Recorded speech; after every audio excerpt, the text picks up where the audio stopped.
Earlier this year, you released Miracle, which was a difficult song for rappers to get on, including Jay. Are there any other times your beats have stumped people? I mean, that's happened before. I don't necessarily particularly have stories. Again, I don't like to really put people out there like that. But there have been times where, and I think a lot of producers have experienced this, where an artist loves a beat, but then when they go to actually try to write to it, sometimes they can't. Not every beat is for everybody, and then there's some tracks that are just probably better off as instrumentals, as instrumental pieces of work. Not every track needs somebody to perform on it. Sometimes the track is the star of the show, and I started to realize that with Miracle, there was so much going on. It was so well produced, it sounded so good, and it was well put together, but it didn't really have space for somebody to perform on. Like, I remember me and Chris Brown sat in a room for like literally 6 hours straight with that beat playing over and over, and he's singing, riffing all these ideas, and he's got his homies in there that he writes with, and they're all coming up with these cool ideas and melodies, but they just couldn't figure out how to actually place them in the song. It sounded good when they were freestyling them, but trying to make a song out of it just didn't really work out, you know. And I was sitting up in the hotel one night bored, and I was like, you know what, we'll just put this out. And that was pretty much it. When you are making beats, do you picture the artist you want on it? There are times sometimes when I'm making a track, before I'm actually producing it, at that point I'm just beat making, I'm not producing, I'm just making a beat. And there are times when you have somebody specifically that may come to mind, or somebody that you think it may work for. Sometimes that works out, sometimes it doesn't. My saying is that good music finds its way where it's supposed to go. I could give you a zillion stories, like Pump It Up was supposed to be Freeway and Beanie Siegel's follow-up to Rock the Mic. Beans just wasn't into it. I think he was just really high that night. And it just sat there, and then it almost became a Freeway and Badass record. Badass, the kid from the West Coast, from LA, almost became that. And then it sat there forever. And, a few months later, me and Joe Budden were in the studio, and I was making a track for him. I wasn't really into it. He wasn't really into it. So at that point, you don't force it. You just move on. So I just started scrolling through the drum machine, came across Pump It Up, or with the track that would become Pump It Up, and he was like, yeah, that's a jam. Let's do it. We did the record right there. Like I said, Old Boy went through 3 or 4 different iterations. I gave it to Bleak first. He turned it down. Before I even played it for Jay, actually, I played it for Bleak, and Bleak turned it down. I knew it was going to go like I said, I knew it was going to go where it was supposed to go. Everybody knows this at this point, or people who follow me know Girls, Girls, Girls was made with Ghostface in mind. Had Ghostface made a record out of it, I'm sure it would have been a dope record. It might not have been that record, though. See, that's the thing is, Bleak could have taken Old Boy, or Bleak also had Fab's Can't Let You Go, or, at one point, Busta was going to rhyme on You Don't Know, before Jay was. All those records could have been good, but they might not have been the records that they became, or the classics that they became, or the songs that they became. Just because you have a beat, you have 2 artists, you have artist A, artist B. Both of them can have the same beat and make 2 completely different songs. You know what I mean? So you can't just say, because this person had the beat first that they got the classic. No, they made it what it was supposed to be. You know what I mean? Making the beat is only half the story. It's the song that you write to it that takes it where it's going to go. Speaking of Pump It Up, why do you think Joe Budden hasn't been able to match the success of that song? Why hasn't Joe been able to match the success of Pump It Up? I don't know. I couldn't tell you. I know he had a bit of a rough time at Def Jam, which was kind of strange considering he gave them one of the biggest records of that year, or we gave them one of the biggest records of that year. See, that's the hard part, is when you come out the gate and your first single is like this super duper smash. It's hard sometimes to, it's more difficult when you have a slow build. And when I say difficult, I mean in regards to the label. I'm not blaming the label, but what I'm saying is, say you have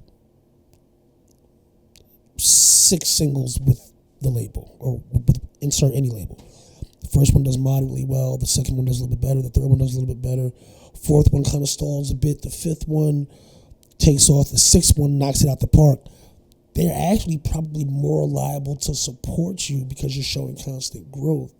Whereas if you come out the gate with a huge platinum single off the top, that's one of the biggest rap records of the year, and then you don't match it right away, which is not, which is not an easy thing to do. If you don't match that right away, they might start looking at you sideways, like, oh, maybe that was just a one-time thing. Maybe that was part of his difficulty with the label. I don't know. Other than that, I mean, we all know, Joe's had his ups and downs over his career and his adult life in general. You know what I mean? So that may have something to do with it as well. I always tell people I'm not really one to speculate on people's, careers and successes and failures, because when I watch people attempt to do that with me, they never get it right because they don't really know me. You know what I mean? That's the interesting thing about social media now. People know the little sliver of your life that they get through what you may tweet or post on Instagram or post on Facebook. And all of a sudden, those slivers that you give them now define you. And they feel like they know you. And it's funny because when I meet random people that do get to know me for one reason or another, say my handyman, the guy who works on who does stuff for me around the house.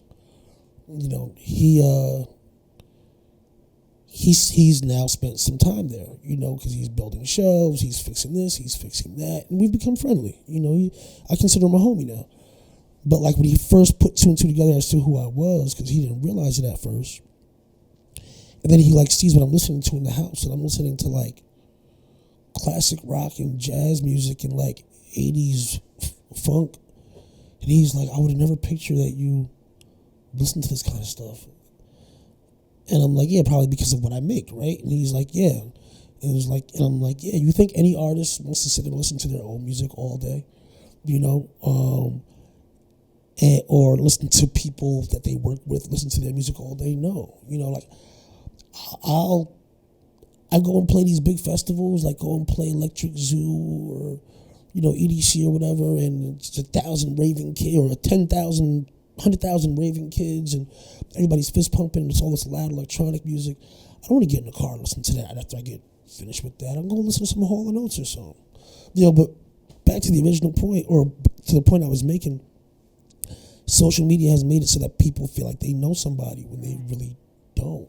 You know what I mean? So you can't really speculate on, I see people speculate about, reasons as to why I don't produce records as much anymore, why I travel and tour more now, and they're speaking with authority like they know. And I'm like, how would you know?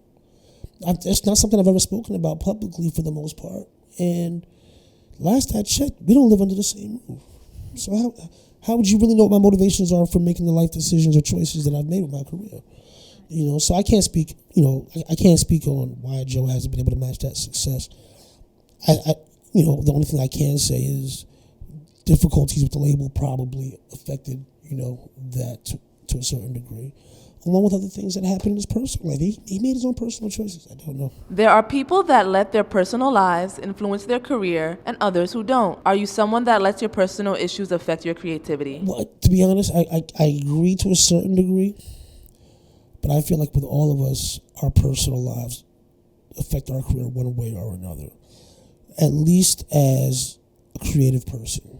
When you're a creative person, you are making something from nothing. You are taking whatever, you're taking whatever you have happening inside you and you're releasing it into the world. Your music and your art is very much a reflection of who you are at that moment. So for me, your personal life as a creative person definitely can dictate, your creative output, which is the basis of your career. So yeah, like I said, you never really know. Only person whose business I can speak on is mine. My personal life in general dictates my creativity. Again, if the music that I release is something that's being projected, from within me. So my music is very much going to a lot of times be reflective of how I'm feeling at that time, you know, or it could be a reflection of what I wish I was feeling at that time. So if I'm making something that sounds really happy and triumphant, I actually might be really sad and depressed that day, and I want to feel happy. So to me right now, this is what happiness sounds like, you know, or I could be angry and I don't want to be angry. So I might make something that makes me feel like I'm cooling down a bit, you know, or the music might just reflect that I'm super upset. You know, it might be really aggressive, you know. For me, my personal life and just what I have going on in my life is pretty much 100% what dictates what I do and how I do it. You know, it's our music our music and our creativity and our art in general is as much of an extension of us as like a child would be. You know what I mean? It's something that comes from within here and we put it out to the world. So I wouldn't say personal problems per se, but just where I'm at that time. It's the reason why I'm not making the same beats I was making back in 2001 or 2002. I'm not the same person. You know, people will say like, you know, Jay's not rapping like such and such, you know, on this album like he was on this album, because he's not the same person. Now he's not going to make another Illmatic. You know why? Because he's not 17 living in the projects watching everything happen out his window anymore. You can't expect people to do the same things when they become different people.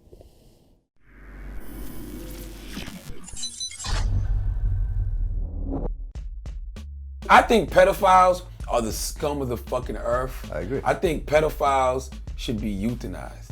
Oh, like? Kill them. Second of all, I'd have been like, holy shit. Right. Like the guy who I thought, if you look at over time, who probably is the greatest MC, I would say Jay-Z. I would now have to kick you down. Right. And what my point is. And that's what I had to do with Drake, technically. Right.